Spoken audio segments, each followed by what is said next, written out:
Everything fixed. Alright. So for those who have seen this before, this is actually the third time I've tried to do this stream. First one, knocked my iPad over and things went wrong. Second one, I tried doing it right after, more things went wrong.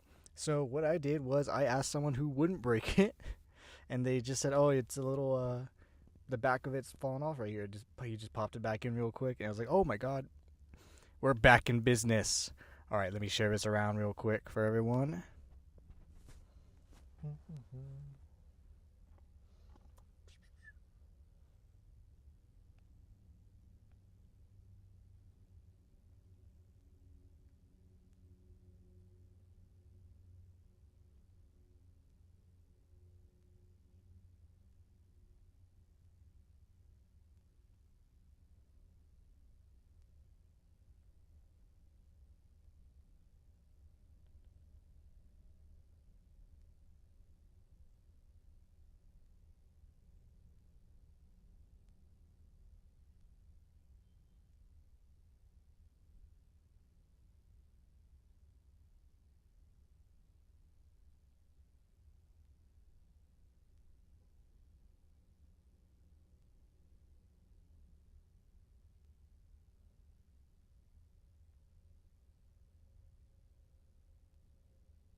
All right, so we're gonna speed blitz this. All right, I didn't share with everyone, but I'm gonna get this real quick because we're behind time and I'm on a time crunch real quick. Okay, so what we have in round 3 of who would win, we have the Predators versus Glorygirl and Antares, both under the human name of Victoria Dallon. So Victoria Dallon, Glorygirl / Antares, is from the web serials Worm and Ward, the superhero universe. The Predators are obviously from their Predator franchise and Alien vs. Predator franchise. But Predators are an alien species of intergalactic hunters. They have various forms, but they aren't really like separate species per se. They're just more like, different groups from different parts of the planet or different planets, depending on the canonicity of several comics. So we got the basic hunter. He's from the first movie, and we kind of see hunters from trying to think what's the right word. Predator 2 and excuse me, Predator 2010 and in Predator 2018. We have the feral predator, which is technically the same as a hunter, but it's just from a different region of the planet / planets. And he's thinner, not as tall, and with ancient weaponry from 18th century. So instead of having the typical weaponry that most predators have, it would be more, not, I want to say ain't like old school tech, but it's definitely not as high tech as usual. Also, the names are, the predator's species name is called the Yautja, or Yautja, depending, I've seen people argue about it, I'm not entirely sure. So, we have that. We have the super predators, which are technically the bigger predators. They are stronger, larger, bulkier. And we have the upgrade predators, which are super soldier predators that are given different DNA from different aliens to bolster their efficiency. The bog standard hunter predators aren't really armed like soldiers. They are armed like, hunters. So they have a plasma caster, which is a laser weaponry or plasma weaponry that can penetrate through steel. They have minimal armor that also can resist bullets. They have sorry about that. Metal wrist blades, spears, smart discs / shuriken that can. All of this is like super metal that can cut through normal steel. In Predator 2, when they examine the chemical compounds that make up the metal of a spearhead, they're like, this doesn't even exist on our planet. We don't even know how this could have been made. They have cloaking tech, obviously. It does have all the predators have cloaking tech, but it's not exactly infallible. You can kind of see a blurry outline. For some reason, when they're wearing a mask, like their eyes glow occasionally. If they're touching water, it starts to blitz out a little bit into like electrical sparks, and especially if they are completely submerged, the cloaking just gives out for an unknown amount of time. What else? Okay, so they all have booby traps to a certain extent. Like they have plasma landmines, laser landmines. I'm trying to think. I think the feral predator had these floating discs that can chop down entire forests. I'm trying to also think of anything else. Booby trap. No, I think. I think the super predator had one that was like some kind of weird spear booby trap that like impaled someone and it sprouted more spears from inside of them. Let's see right here. Am I forgetting anything real quick? The suicide bomb, of course. Only the hunter predator, I think, is shown to have that. The super predator doesn't show it. The feral predator doesn't have it. He just has those floating discs. The upgrade predator, I don't believe, had one. Yeah, just the hunter predator, and he did that only as a spiteful, like, suicide attempt to get one over on Arnold. And in the second Predator movie, they tried to do it on was it Donald Glover? No, Danny Glover. And blow up, what was it? L.A. Yeah. So he tried that and failed. So it can be stopped by cutting a wrist watch kind of thing? Kind of like wristband bomb thing that you can cut in half and it'll disable the bomb, which is, movie logic. What else? The upgrade Predator is like, instead of having a helmet or armor on top of it, he wears this giant exoskeleton. He has all the helmet attachments inside of his brain, like as implants. So he doesn't need a helmet. He's super huge. Like, he's like 10 to 12 feet tall. When one of the predators try to punch him with so to get a good idea of predator strength here, the average hunter predator can punch like through log trees. The feral predator once killed a bear with one punch. After he did have to fight the grizzly bear for like a few minutes and was a little bit like on the ring, not on the ring, he was pushed back a little bit, but once he got pissed off enough, he just one shot KO'd that giant bear, and I think killed it by snapping the neck from that punch. Then lifted that bear up with both arms and ripped it open from guts to neck. And in the Predator 2018 movie, one of the hunter predators is so angry that he punches a metal desk, or not metal. Yeah, it's metal desk, I think. Like, it was a thick metal desk and leaves a giant fist-shaped dent in the metal. So one of those predators opened up with the wrist blades, punched at the upgrade predator's like abs, and the wrist blades broke off.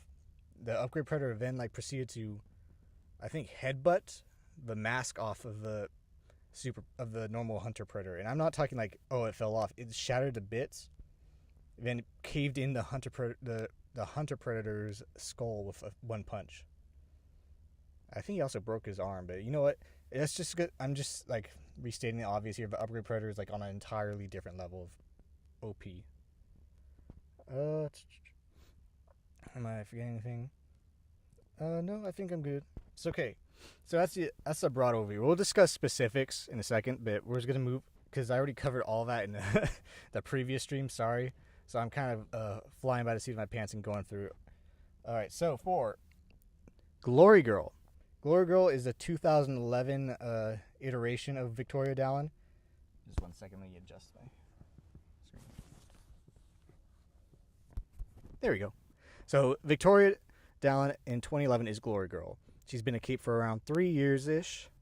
I believe there's some debate on whether it was 2.5 or 3 years because it's used interchangeably. But either way, she's an experienced cape by this point. She's trained by her superhero family of New Wave. She's trained in basics of grappling, judo, various martial arts. She's sparred with family that includes like laser weaponry, laser swords, grenades, super strength, etc., etc. She's trained in various superhero mental training, like Master Stranger protocol, so she knows when she encounters certain capes that are more assassiny, I guess is a good way of putting it, to be on the lookout for that, or attacks that mess with her perceptions. What else am I forgetting about her? So that's she just very academic knowledge of cape world and powers in general. As for her own powers, she has a personal force field that surrounds her body and costume. This force field allows her to do incredible feats of superhuman strength, such as swing a school bus around like a baseball bat, lifting cement mixers. I believe it's mentioned that her lifting strength was 14.5 tons, and before that it got a little bit difficult to measure.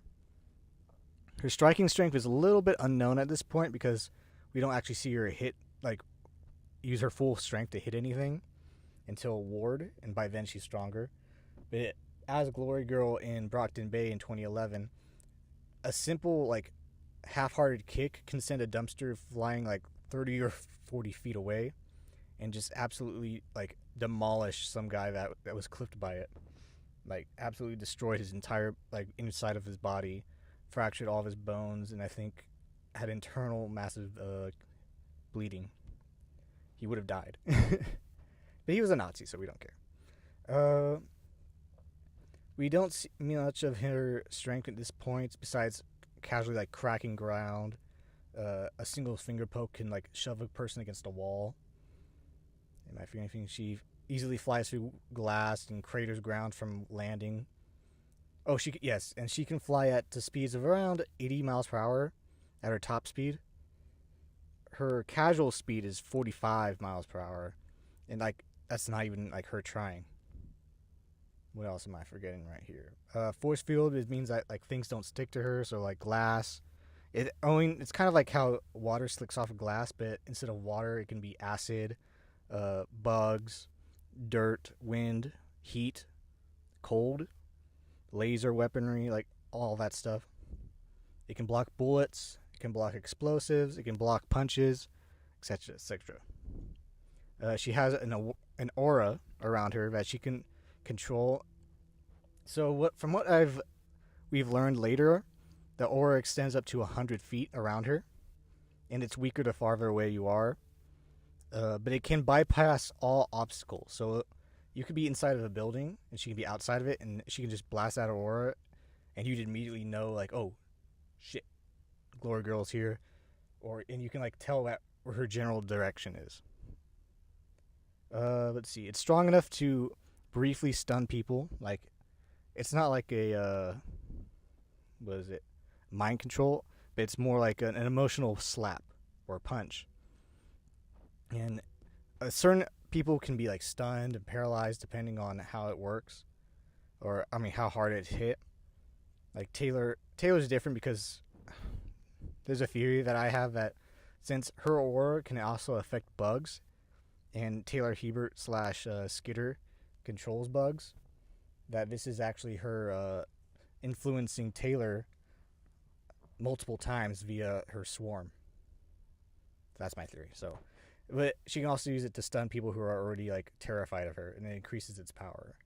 Or people who are already adoring her can also increase her power because it makes her makes her opponents feel fear, and her allies feel awe.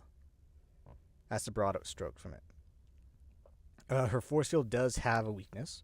It's that while it can stand up to normal punches, kicks, grabs, and stuff, after a certain point of damage level, it will pop. And it takes 1 second at its best or 2 seconds at its worst for it to reform. So a bullet will pop it, and she's vulnerable for a second. Or, something so she can't really stand there and tank machine guns. Or someone with a rapid fire pistol. She can handle shotguns fine because her force field allows her to count debris and scatter shots or fragmentation grenades as a single blow, or RPGs, explosions, and shrapnel as a single blow. So that's fine, but it can't be one after another kind of thing. It is, however, very good for stream attacks. So say a flamethrower, a laser blast, or a wind cannon. she could walk straight through that and smack it out like someone's hands or attack them, and it wouldn't pop the force field until after the attack is over. And if she's caught like in an explosion, it'll actually push the explosion back once the force field pops from the pressure. What else is she? She's strong enough to, like, it's just, she's a very versatile cape with a very big weakness, but the weakness is hard to take advantage of because she's flying around at 80 miles per hour, making you crap your pants. She's that, and you know, she hits like a missile, kind of.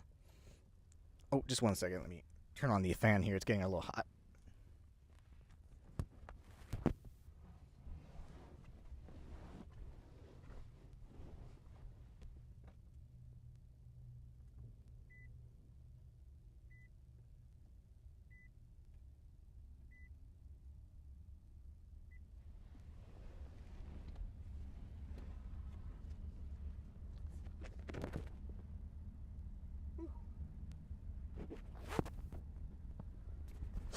Little hot.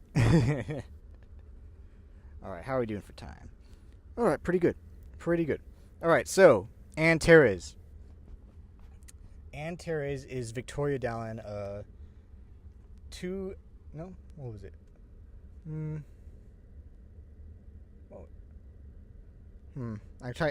literally failing at math right now. 4 years? Yeah, 4 years after the end of Worm. And her powers at her peak is very different. It's stronger, faster, more control of her aura. So, excuse me. So as Antares, she has all the same powers, but with more flexibility. So for example, her force field can now be shaped to different sizes and shapes, basically. Kind of like the T-1000 from Terminator, how it can take on different forms and different shapes and stuff.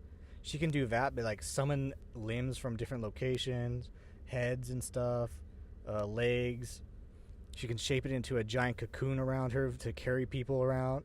She can detach it from herself and use that as like an invisible minion to fight. The force field is also alive now, due to her shard, the fragile one, the alien weapon that like gives her powers, taking control and defending her from attacks that she can't see. It's actually pretty good reaction times from this force field too, because like it catches a rebar thrown at her at like I think 100 miles per hour. What else was it? It's like deflects people who try to touch her without her consent.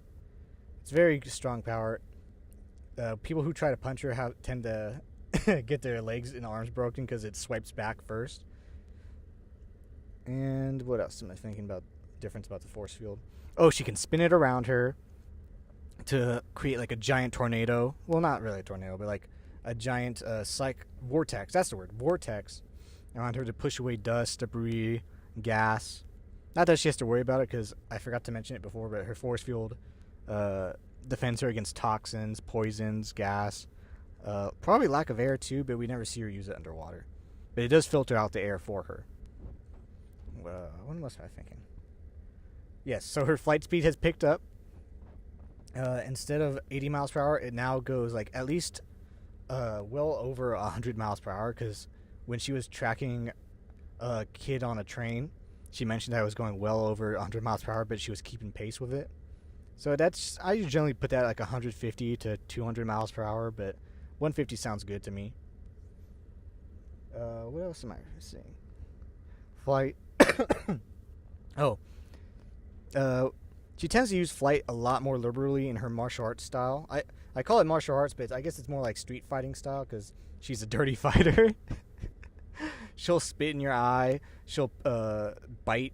She'll do all sorts of things. Like, she'll aim for the crotch and stuff like that. She uses spikes on her costume as weapons. As you can tell, she's very spiky in this.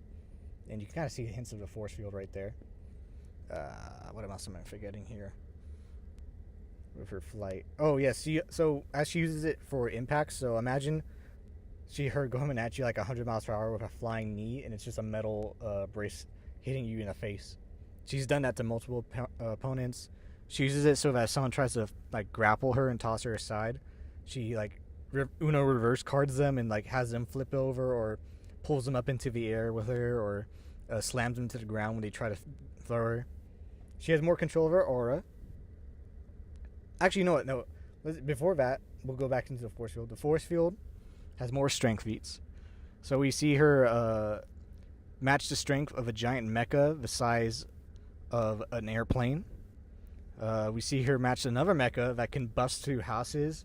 And although she's like slowly losing ground to it, it's still like impressive that she's able to hold on for like long minutes in terms of strength.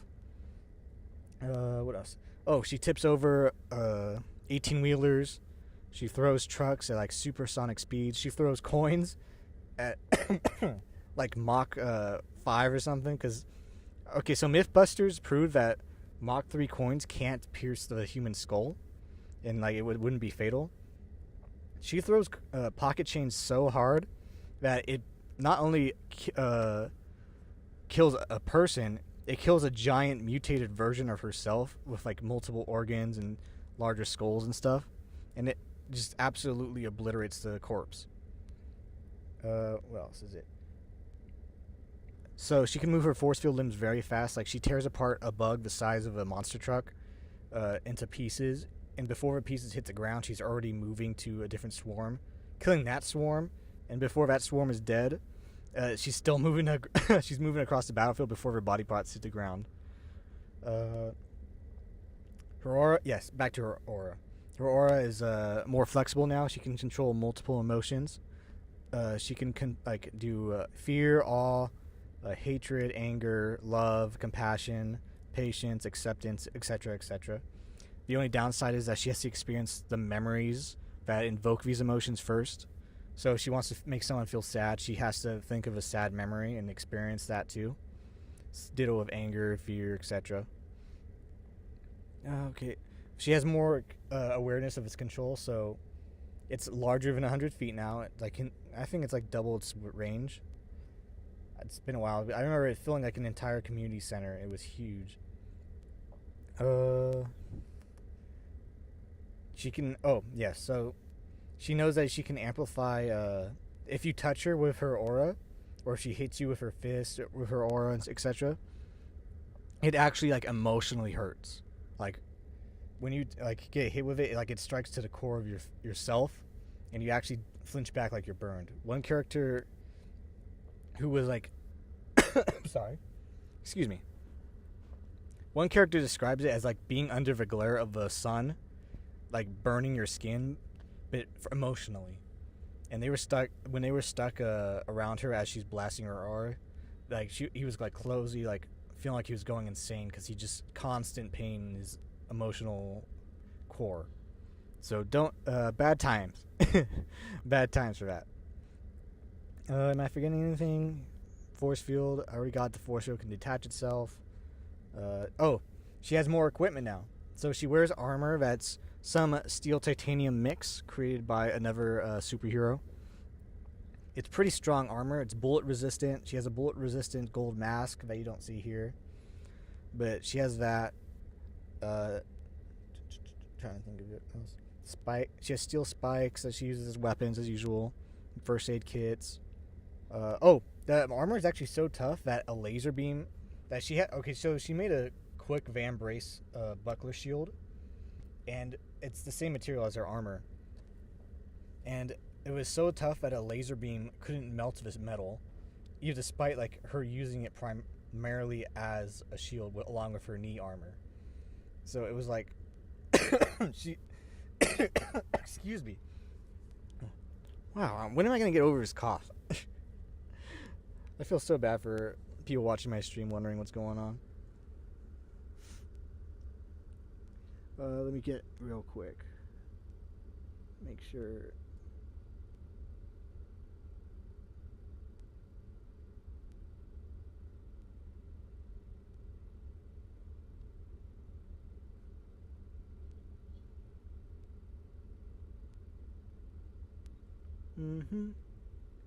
Make sure I got a good time going here.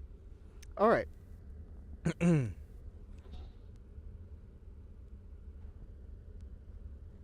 Okay.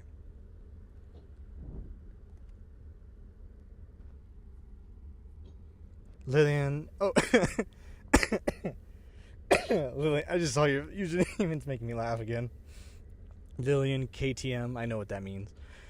Finally catching one of you. Such a cute model. Thank you, Worfty. All love to Worfty, aka Bug. I know nothing about Predator, and if I'm completely honest, less about Vic than I used to, but I'm invested in the comparison. Okay, so we're getting into that. Also, I'm coughing today as well. Oh, vibes. Vibes. Okay. So where was I? Yes, her armor. Armor is laser resistant, bullet resistant, very good armor. She also has an armored coat, but we don't really see what it can do besides look fashionably badass. She does carry a TinkerTech eye implant, courtesy of her adopted child. Long story. But she has that implanted inside her brain. This allows her to hack into cameras, quickly open up views of maps around areas, highlight threats. It tends to update on emergencies and such like that. Very cool. Better eyesight in the dark, sort of, because it like messes with values. It doesn't have infrared vision or technically night vision, but it can alter the saturation and stuff like that. So that's Antares in a nutshell and Glorygirl in a nutshell. I don't think I missed anything. I know people are going to mention, like, what about Antares' gun? What about her gun? Two things on that. I'm not going to bring the gun into this debate. Sorry, Gun Chan lovers. Oh, Werv-D, hey! Kenzie is a boost to any prospective hero. Yes, but she gets bonus points for being Victoria's best daughter. Hello. Yes, so gun is not going to be this debate. It's unfair. I mean, it's a 12-ton gun that shoots like mountain-busting lasers that Victoria carries around. It's a little unfair against the Predator. I mean, she uses it to vaporize giant weapon, like robot war machines, and cut through skyscrapers. It's like, I don't think that's going to be in good faith of this debate. But also, speaking of 12-ton gun, one of her best strength feats, I completely forgot about this, was Victoria kicking that 12-ton gun up into the air so high that when it was coming down, it reached terminal velocity. Like, to understand terminal velocity, for a human, that's us like hitting the max fall speed in the atmosphere, and that's when we reach like 200 miles per hour. For Victoria to kick a 12-ton gun up that high, you'd have to go much farther. It has to have a lot of force behind it. Like, that's insane. Like, I'm thinking that's like a close to like 100 tons of force. It's insane. Like, that's probably her best striking feat, and it's when she's like at or near her strongest. So, and she's like not holding back. She does it multiple times. Even like she kicks her gun around so bad, it abuses the poor machine. Everyone teases her for it, but it's seriously impressive strength feat for her. Obviously greater than any of the Predators. But let's get into the actual debate, because I'm on a little time crunch here. We got like 40 or 30 minutes. Alright, so for Glorygirl, we'll start with Glorygirl. The scenario... Oh my gosh, what is this going on? Yeah, let me get in my Glorygirl outfit. I think I'm just so excited because I got this fixed that my body's like has to try to sabotage me. Alright, Glorygirl time. There we go. Okay, so for Glorygirl, the scenario I'm imagining is that each predators decide to come after her in Brockton Bay for some reason, or she's visiting some place investigating these mysterious killings of people being skinned alive and hung upside down, skulls and spine rips out, etc. You know how Predator works, except for Lillian. So the Predators. So how would they do with the Predators hunting Glorygirl? For one thing, they do pretty well in hunting, like stalking her, because she doesn't have at this point any extra. I just realized I forgot. So back pedal real quick to Antares. Antares, like I mentioned before, has a shard called the Fragile One that gives her powers. At her strongest, the Fragile One gives her shard instinct or shard senses, which allows her to detect potential threats, sort of like a spider sense. but it's a lot vaguer. She has to actually investigate it. She has to like actually come to her own conclusions about how it works. We know how Brockton Bay works. It sounds pretty normal. Brockton Bay is a hell site. It's a hellhole. But yeah, so Antares has alien senses that allow her to detect danger to her, but it's very vague, and she has to actually investigate it. Okay, so that's done. That's quick. Back to Predator. So Glorygirl does not have any of these senses yet. She's strong and stuff, but she doesn't have like the most senses that she has is like airflow, because like her power is flight, so she has a natural sense of that. So the hunter would the hunter be able to successfully capture Glorygirl and kill her and skin her alive, etc.? I don't think so. So I think the big issue with all of these predators coming after her, like at different stages or different scenarios, is that they can't see her force field. So I imagine like they blast her with a plasma caster and she shrugs it off and immediately chases after like who the fuck shot her. And of course she won't be able to find them because they're invincible. But can you imagine that? Like you're being a predator and you shoot something with a laser blast that can like char through steel and she just shrugs it off. Like she shrugs it off like someone threw a paper ball at her. That'd be terrifying. I mean the predators are into it. Like that's their thing, but hunting wise, like it's not gonna be very successful. Kate 100, yes. Can you imagine? Hi Kate. How you doing, Kate? But yeah, so plasma casters are not gonna be very effective. That's what happens every time I play XCOM. My condolences, Kate. I'm sorry. But yeah. So, plasma caster is not going to be very effective against Glorygirl. Surprisingly, the less high-tech weaponry would be pretty okay. So, like the Feral Predator's hypersonic arrows, because it doesn't have the plasma caster. It has these arrows that it launches from a gun that go like supersonic speeds. And I think that would actually be marginally more effective. In the sense that it wouldn't penetrate her shield, but if it fires like rapid fire, then maybe it would do it. The only other predator that could possibly do it might be the Super Predator, because he has a Gatling gun for plasma caster, and he can fire multiple laser blasts at the same time. But by the first hit Glorygirl, she's gonna be out of the way, because she's gonna be like, "Fuck that! I'm gonna come after you after I recharge." Upgrade Predator doesn't have any range weaponry that could bypass the force field reliably. He does have rockets, I think, but again, rockets don't really hurt Glorygirl at all either. So that leaves like the spear or smart disc, which no, it's not going to work very well. Spear bounces off of her. Smart discs bounce off of her. They might actually break, because like she's like it's. I'm just remembering a scene from Ward where a character tries to stab her with a knife and it snaps in half. And it's just like, what do you... It's a waste of a good knife. Like, what do you... Like, she takes bullets. Why would you think a knife works? Like, what's the logic here? So yeah, that's... A lot of their armaments aren't going to be good against Glorygirl. However, they have a great advantage in their athletic ability. Like, they can leap across buildings, through trees... They can, like, easily escape her notice. A knife is sharper than a bullet. Well, yeah, true. If I'm trying to cut a steak, I probably wouldn't use a bullet than a knife. But I don't think this is the same kind of scenario for that.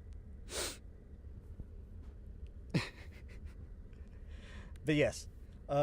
So, their advantage is that they're invisible. They can track her.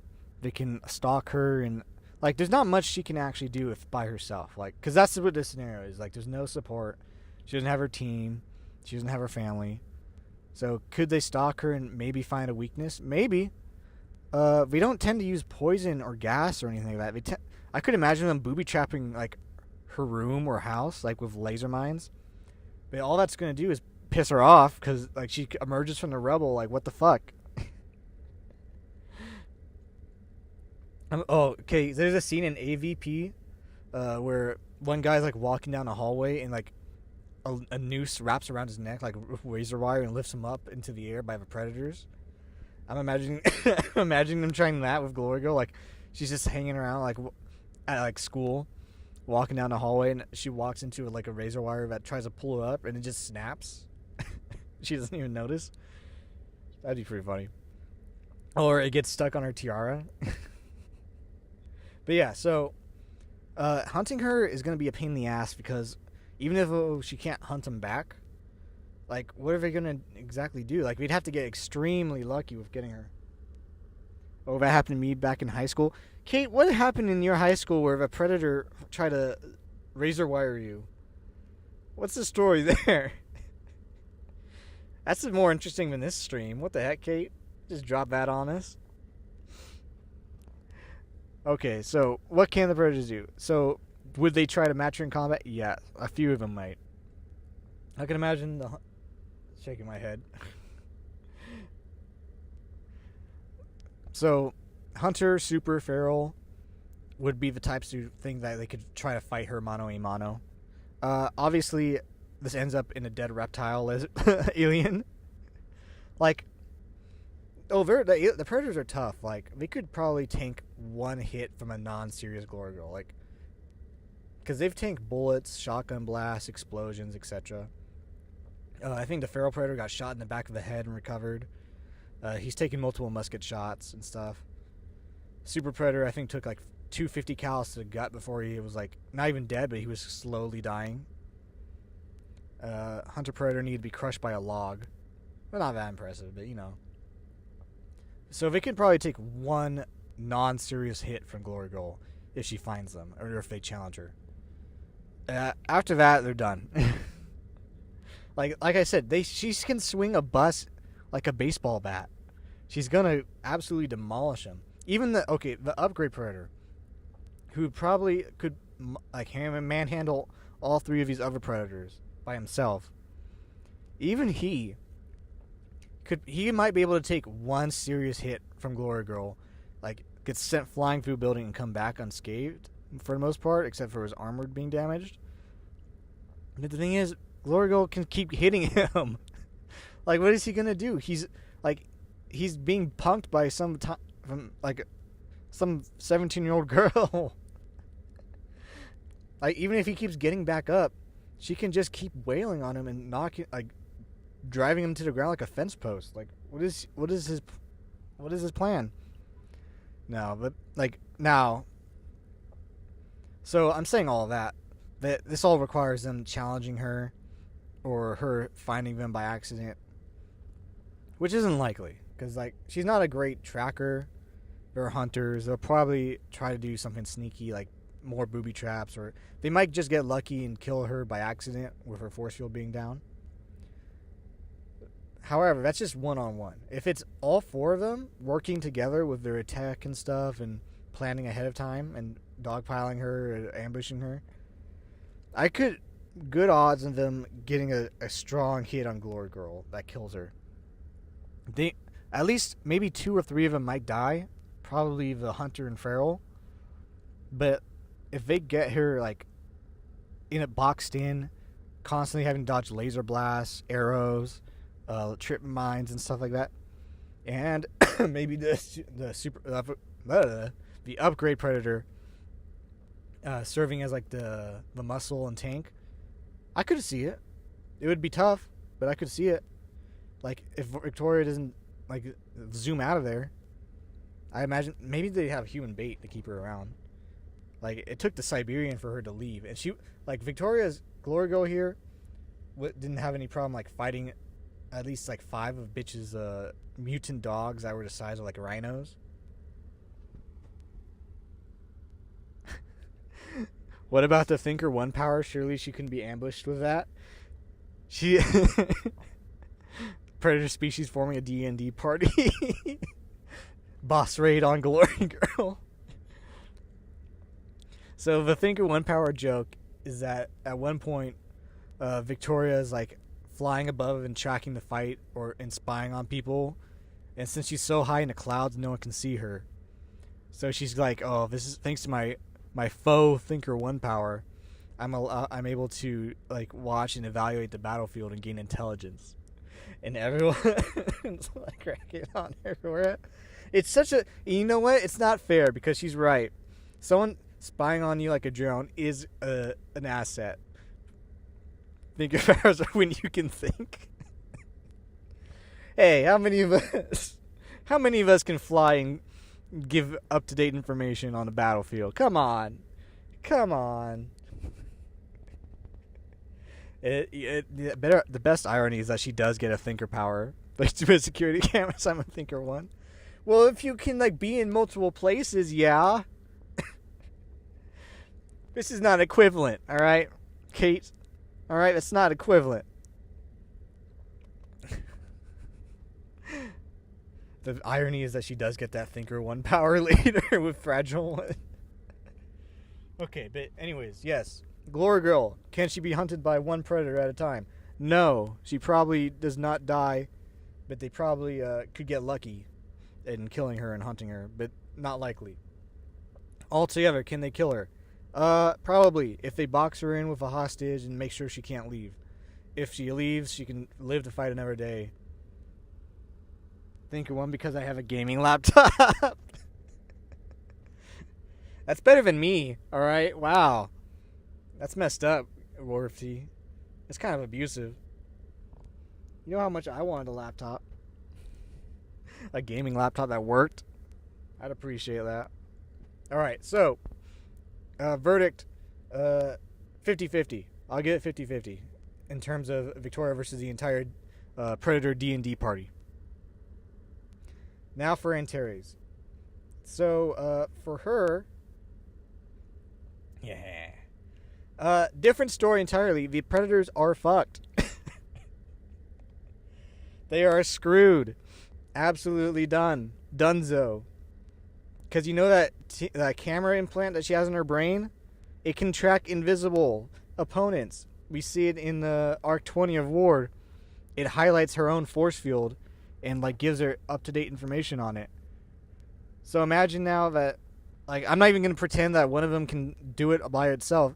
The entire Predator party would be needed, and they'd still fucking fail. She'd see them as gold highlights. She'd be aware that they're watching her because of her shard sense. Her shard instinct would tell her that she's being followed and stalked. She could chase after them, hunt them. She could hunt them down and beat them up for lunch money. She could steal all of her equipment, say, you're going in timeout, and yeet her into Earth, the Exile Earth, or Earth Siberia, or whatever the fuck it's called. I'm struggling to imagine a scenario where they ever succeed. Like this, the gap in power between Antares and Glorygirl is insane. And the gap between Antares and the Predators is even more insane. I was thinking about this, like, okay, so what, like, they can't stalk her because she'll have a sense that they're there. If they attack her with, like, laser blasts and arrows, her shard's going to warn her, and then she'll be able to hunt them. Oh, alarm. I'm speed running this. I still got a few minutes, though. I'm good. But, yeah, so they try to blast her or whatever. Her shard's going to notice her, defend her, and she's going to be able to see him with the implants. Even if she does get, like, hit by the plasma caster, her armor's going to defend her. Now, I'm not saying that the armor's going to, like, do well in the aftermath, but she'll survive. Like, she's not going to die from it, so she'll still fly away. So their first ambush is going to fail, and now they fucked up. Now they fucked up. Let me get the scars going.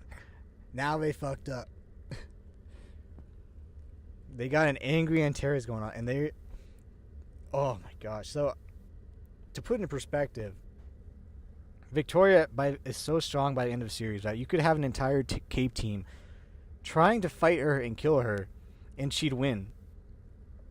Like, I'm pretty sure there's a scene in Ward where they try to, like, a bunch of mind-controlled Capes try to fight her, and she just nonchalantly solos them, and And I think in another instance, when entirely different mind control Cape team try to come after her, she kills most of them.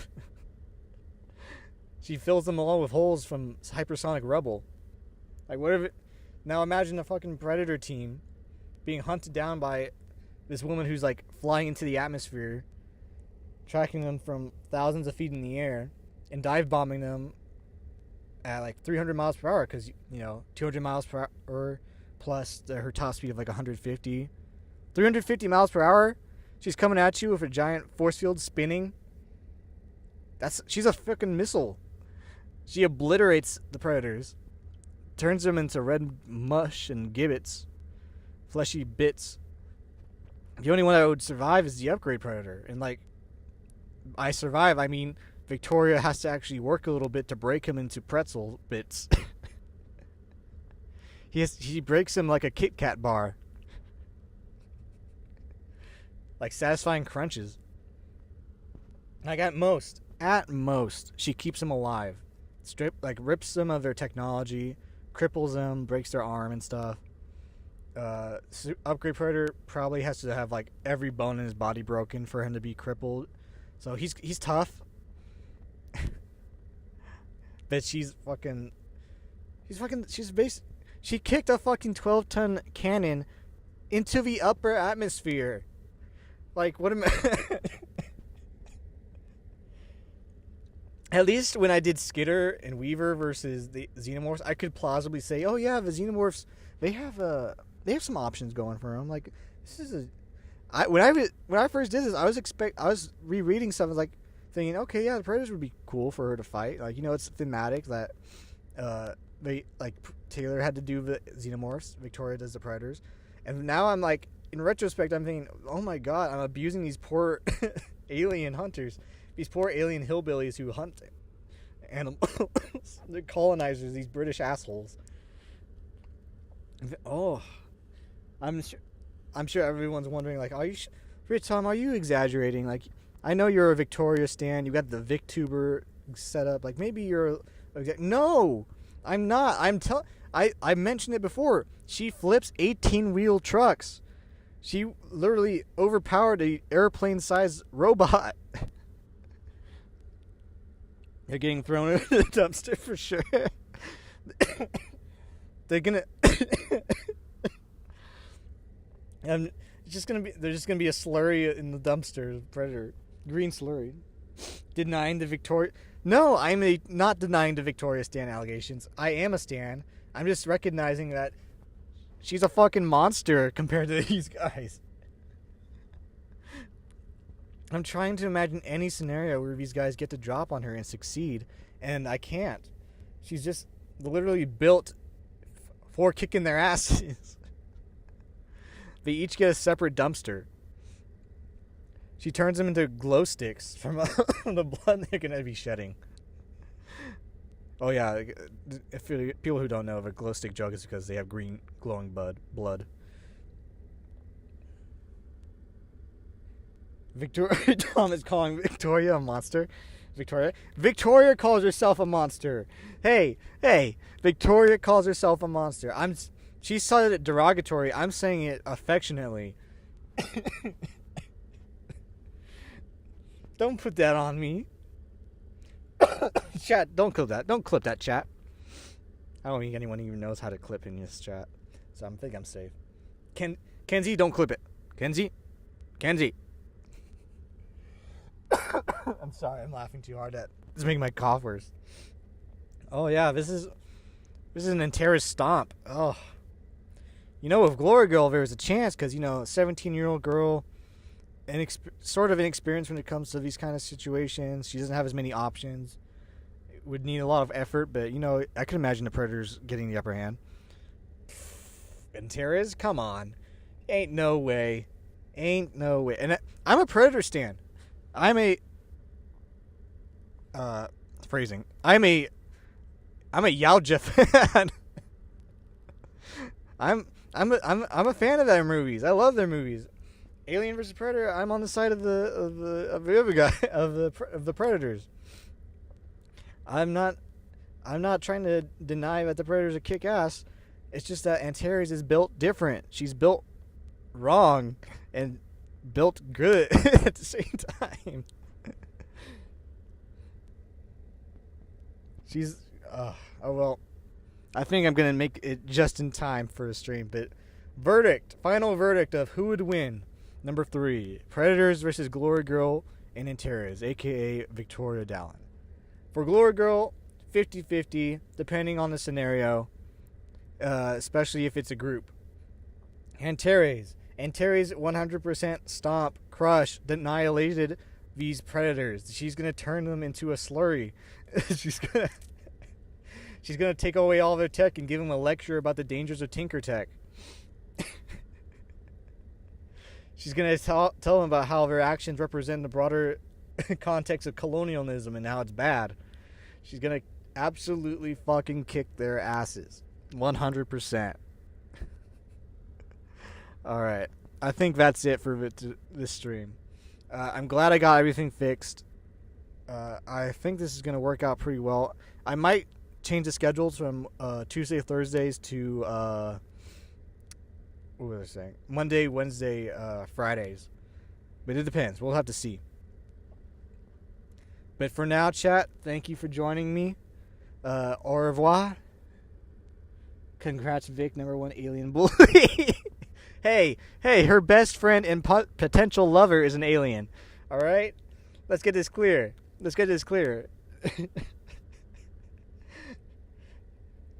She has alien friends. All right? This has nothing to do with them being aliens, more of them being colonial XPs. Tattletale? No! Fragile one. Okay. Thank you, chat. Thank you, everyone, for coming to visit. Au revoir. Sayonara. Have a good day. This is Victoria Dallon's #1 fan. Sign.